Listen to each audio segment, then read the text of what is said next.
নির্বাচনের আগেই, পার্লামেন্ট গঠনের আগে যে গণভোটার চাচ্ছে, এটাকে গাইনোকোলজিক্যাল ভাষা আমি বলতে পারি যে বাচ্চা যখন পেটে, তখন বাচ্চার আগেই মুসলমানি করার চিন্তা ভাবনা চলতেছে মায়ের পেটে থাকা অবস্থায়। আর আজকে বলতেছে যে 270 দিনের মধ্যে যদি কার্যক্রম আপনি অ্যাপ্লাই না করতে পারেন তাহলে অটোমেটিক পাস হয়ে যাবে।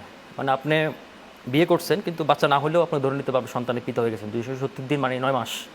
আমাদের মেডিকেল ভাষা আমরা ইডিটি বলি না, 9 months plus 7, 1 week plus minus 10 days. Plus minus 10, right.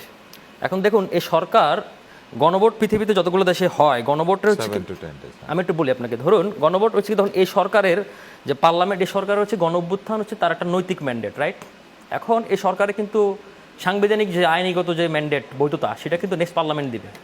এখন সেই নেক্সট পার্লামেন্ট যদি রেটিফাই না করে তাহলে এই সরকার কিন্তু ইলিগেল, এখন পর্যন্ত ইলিগেল, আইনগতভাবে ইলিগেল। তো এই সরকারকে এখনো পর্যন্ত লিগেলি দেওয়া হয় না।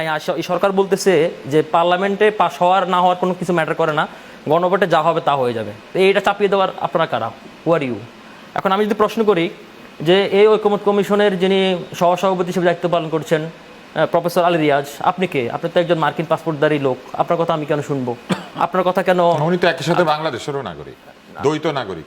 হ্যাঁ, দ্বৈত নাগরিক তো, কিন্তু যখন উনি মার্কিন পাসপোর্ট নেয় তখন মার্কিন পাসপোর্টের শর্ত লেখা থাকে যে আপনি সবার আগে মার্কিন স্বার্থের আগে দেখবেন। উনি কি বাংলাদেশে যে ঐকমত্য কমিশনে যে দায়িত্ব নিচ্ছে, উনি কি মার্কিন পাসপোর্ট সিলিন্ডার করে আসছে?